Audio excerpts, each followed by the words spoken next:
My name is Aladine. I'm the owner of Music Goals NYC. You can reach us on Instagram at Music Goals NYC or to our website, musicgoalsnyc.com. Yo, what's up? This is Shamel Hughes, multiple Grammy Award-winning mix engineer. I am here to provide you education, consultation, and to show you a lifestyle of an audiophile like myself. So, thanks for staying in the mix with Auditory Life. Now, let's get to today's segment.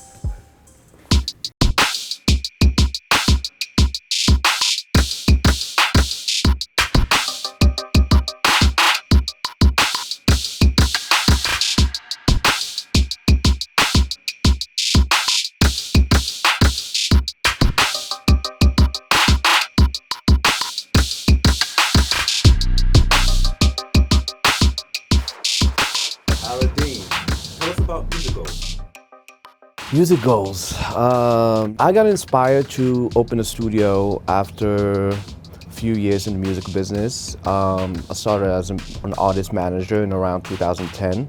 Then I had a little independent label, Strongbound Records, and I was seeing studios like your artists take they wanted to go to this place because their favorite artist went there and this. So I went to different studios to find the right studio for me, and I started noticing things that for me I didn't like. The lack of professionalism in a few places, the lack of cleanliness, the crowd. It was just super crowded. You know what I mean? The smoke, sometimes you go to a big studio expecting your artists think that you're gonna get the same engineer that their favorite artist they saw on Instagram or whatever got. While as a business person, you're like, you notice things, you're like, you're probably just an intern. Like a few things like that were just like deceiving. The first thing was like, I can never bring my wife here. Like it was, how silly it sounds, but I was like, at that time she was my girlfriend. I was like, it's just not the right place, And I started thinking, what if my wife was an artist? Do I have to go with her every time? So I started talking to female artists and asking them questions, and they all had almost the same concerns. Like either they go to a place that they like the engineer, but the environment is not right for them, especially if they're singers. It's too smoky, it's too this, or they like the place, but then the engineer is not professional. Either they hit on the artist, either they, like things like that you always hear. And so in 2017, I was like, all right, I would like, me and the wife we would like to open a place where a 15-year-old can go if they want to pursue a career in music and not relate the music business to what they see, And I wanted a place a workplace, that people understand that, hey, if I go there, it's for work. It's not the turn-up spot. It's not where people hang out.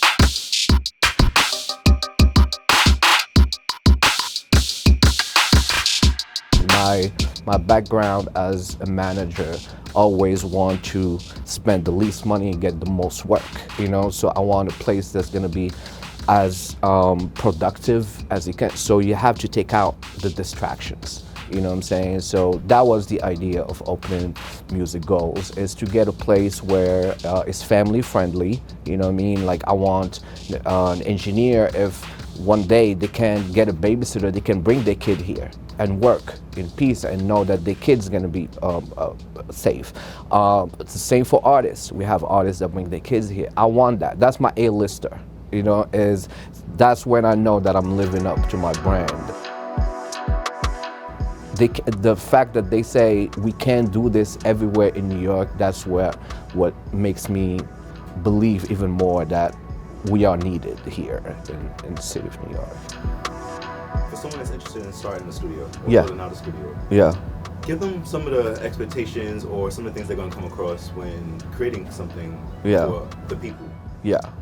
I think the first thing is to know what kind of business you want to have. Do you want to have a business, so just transactions, you just make money and you provide service and get paid?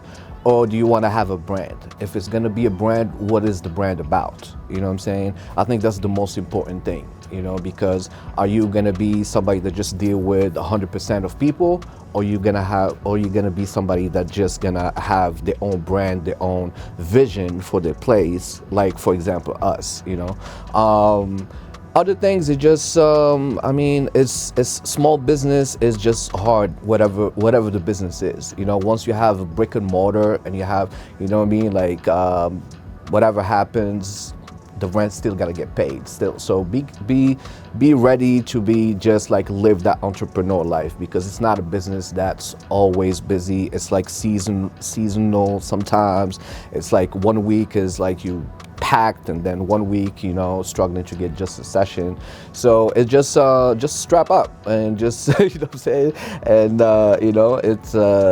it takes time to build a client base and stuff like that. So just be patient, the cliche advice is just you have to be patient, and just the sacrifice, you need to sacrifice. Like you need to know that you have to give something to get, so like you got to put in the extra hours even though nobody's there. You got to do this, you got to know that marketing, how important it is to a place. You can have the best place in the world, but if nobody knows you exist, so just know all of that before you start. It's not like just what that saying is, build it and they will come. It's not true.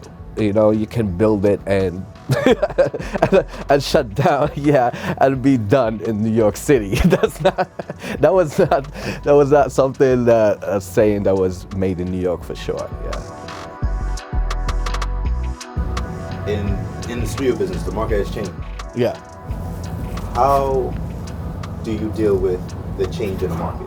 Definitely, the business changed, and like I noticed that, especially after COVID. I think every business changed after COVID. A lot of people started working from home, and artists started working from home. Voiceover artists, like they all have their own thing at home now. They don't even need to come to a studio.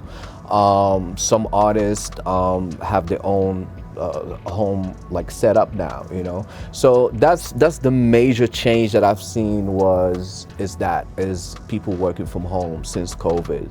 It's definitely something that we had to just switch like the business model a little bit, which is being open to do remote sessions, mixing and mastering, so even marketing wise, you have to like add that service that like, hey, we can do that. Or even one of our engineers, Made in Queens, who we spoke to, he even had during COVID, he had an ebook out of how to record at home. So we embraced that part, especially during COVID. We embraced that instead of seeing it as negative. We were like, you know what? Let's actually show them how to record properly, and then we can do the remote sessions. So I think that's the main thing that changed, is that when it has to do with the business. Yeah. What are certain criteria that allows you to select the type of clients you want to have in the studio? We are very selective because, as I said in the very beginning, like it's very important to choose if you want to be a brand or you want to be a business. As a business, whoever calls you, you just book them, you give them the thing. But as a brand who is family friendly first, like you have to, we have a capacity limit, you know what I'm saying? We have a capacity limit.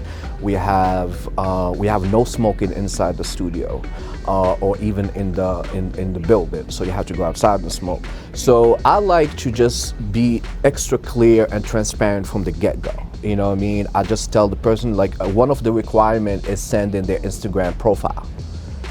And that is because even though it doesn't tell you everything about a person, but it tells you what they're about.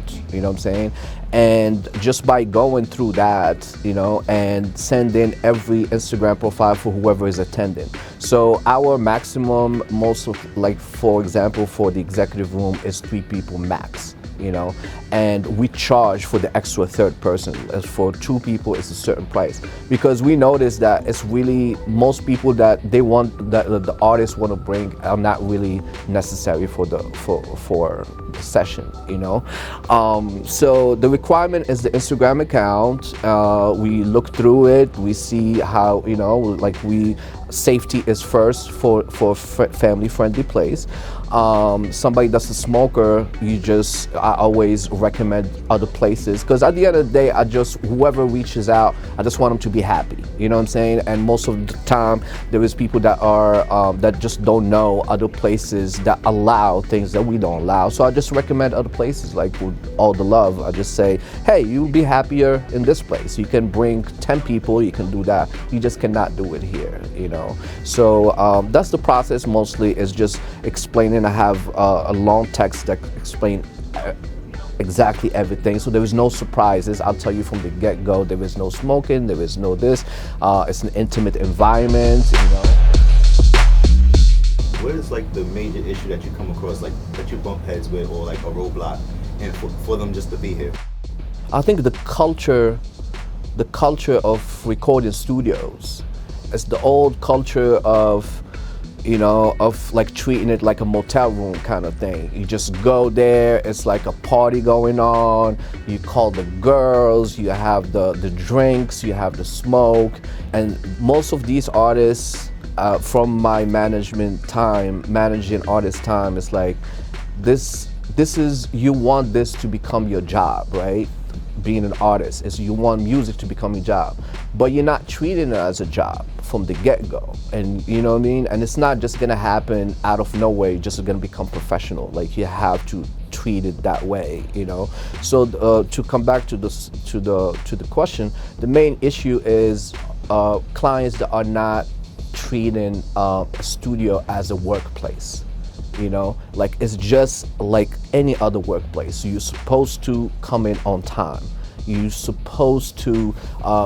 supposed to expect people to let you get high and get drunk. Like, that's a privilege if they let you do that. But don't think that that's a must. Like, you're gonna go to a studio and they have to let you smoke, and because other places do that. You know what I'm saying? Like, there is no job, Like, there is no job that you can go to and be like, I gotta have my joint in my hand, and I have to have my Hennessy at 4 p.m. Like, it's just not it, So that's, and we have clients that are happy here, and since the first day they never went anywhere else. It's because they fit that category, which is, I want to go to work. I want to go to a place where I can be as productive as I can, so I can save myself some money. Because if you spend half of the session rolling and smoking and do that, it's not really, you're not as productive. You know what I'm saying? You're just not as productive as somebody that just came and just putting in the work from, like, and came in on time,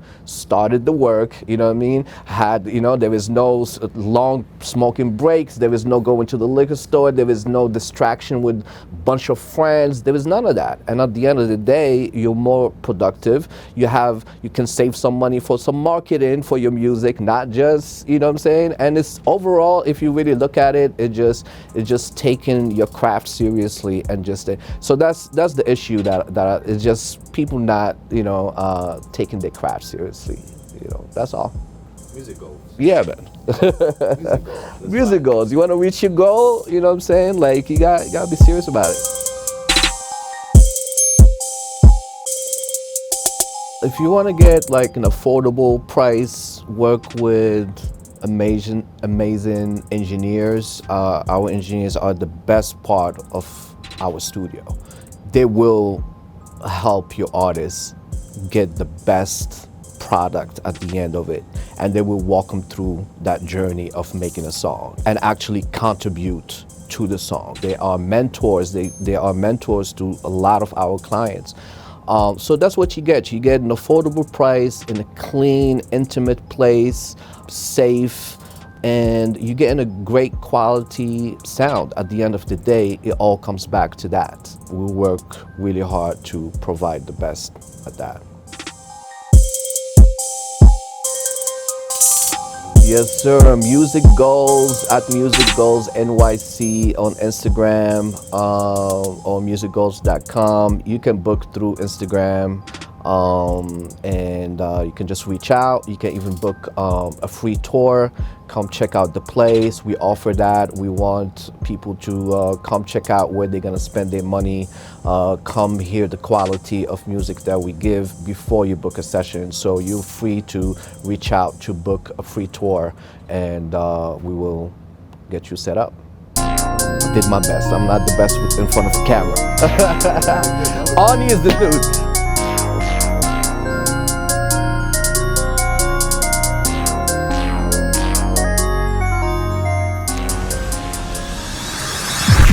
When you think of doing something creative, think HMG.